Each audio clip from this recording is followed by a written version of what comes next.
8h24 et vous êtes toujours en direct sur TV Finance et Boursorama et nous sommes à présent avec Paul Tout-le-Monde, fondateur de la Maison du Coworking pour 10 minutes de parole de dirigeant. Bonjour Paul.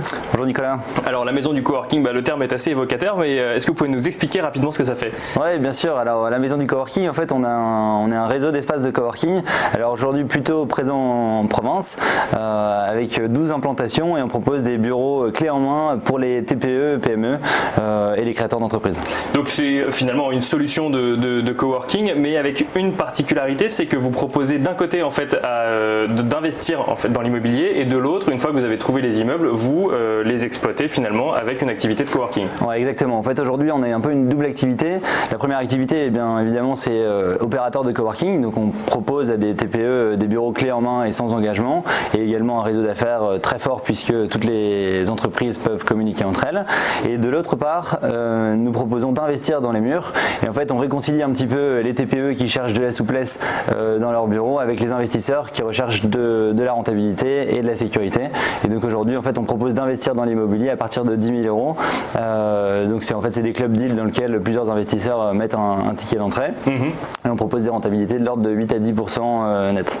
Et alors comment vous est venue l'idée, parce que il y a deux choses, il y a déjà se dire qu'on va se lancer dans le coworking, donc ça j'imagine que vous aviez étudié un petit peu le marché, puis il y a un ticket d'entrée de 10 000 €, c'est que du coup ça s'adresse à presque tout le monde, enfin en tout cas à des gens qui ont un petit capital de côté mais qui sont pas obligés d'acheter un immeuble pour le coup pour investir.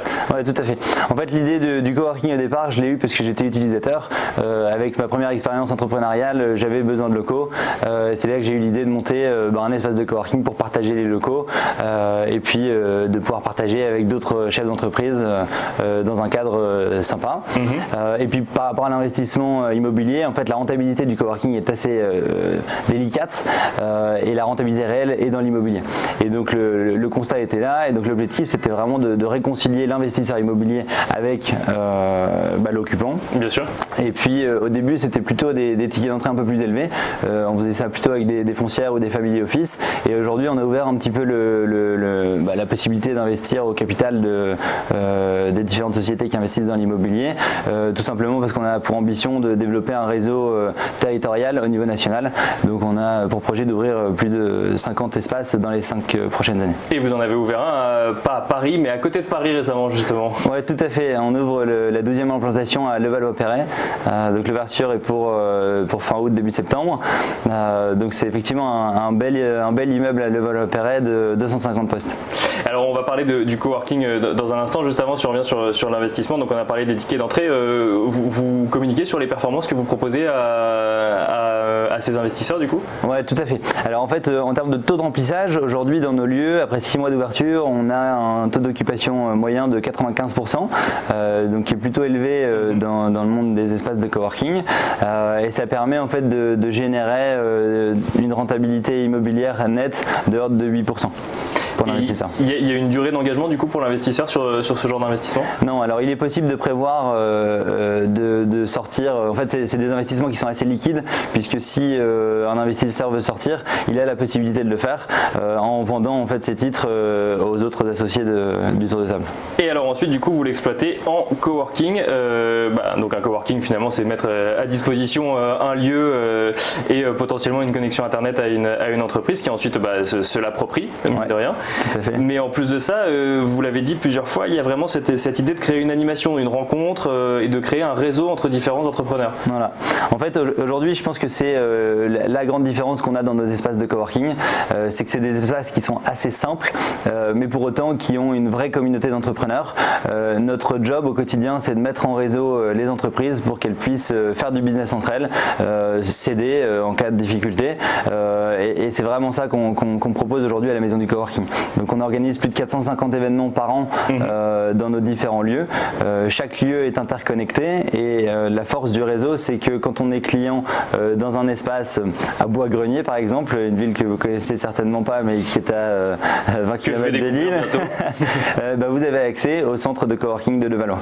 Et vous-même, vous parliez de votre expérience entrepreneuriale, c'est important, vous trouvez que c'est important justement d'aller échanger avec d'autres entrepreneurs, avec des gens qui ont d'autres expériences et de faire partie de ce réseau d'entrepreneurs entrepreneurs? Alors à mon sens, oui, c'est essentiel d'échanger entre chefs d'entreprise.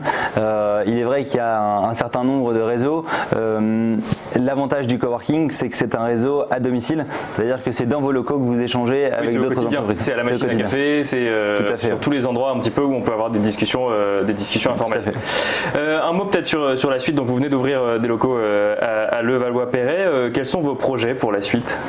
Alors la prochaine ouverture après Levallois, c'est Rennes. Donc on a acheté un immeuble à Rennes récemment qui est d'ailleurs toujours en financement, donc c'est toujours ouvert à l'investissement immobilier. Et ensuite c'est vraiment de développer les 15 principales villes de France et sa périphérie. Oui, c'est ça ce que j'allais dire. Pourquoi Rennes? Mais parce que finalement il y a un certain nombre de villes qui sont identifiées et dans lesquelles vous savez que potentiellement il y aura un des investisseurs et de l'autre des coworkers potentiels. Tout à fait. Aujourd'hui on a déjà étudié des villes comme Nancy par exemple. C'est pas forcément des villes qui sont très ciblées par les acteurs de coworking au niveau national. Pour autant, nous, ça nous intéresse. On veut vraiment être le réseau d'espaces de coworking territorial.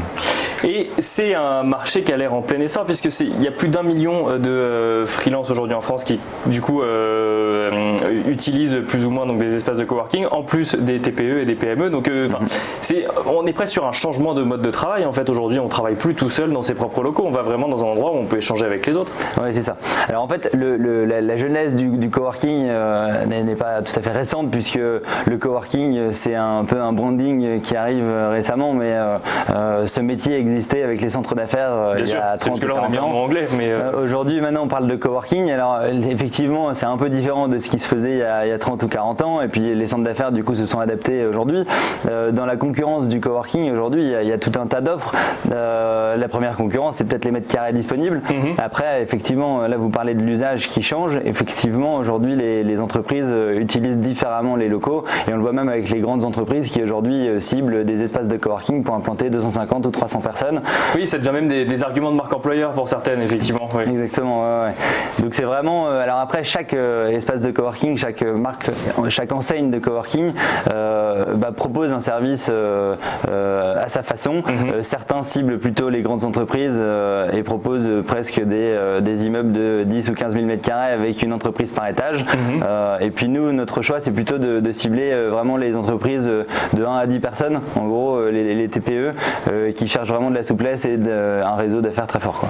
Et alors pour finir, Paul, tout le monde, on a parlé de vos projets pour la suite. Qu'est-ce qu'on peut vous souhaiter du coup? Alors qu'est-ce qu'on peut souhaiter? Que le réseau se développe rapidement au niveau national avec plusieurs implantations très rapidement. En France et peut-être demain à l'étranger aussi, pourquoi pas? Oui, pourquoi pas, on a la Belgique en projet. Oui, c'est ça, effectivement, c'est juste à côté de Lille. Exactement. Merci beaucoup, Paul Tout le monde, et je rappelle que vous êtes le fondateur de la maison du coworking. Merci.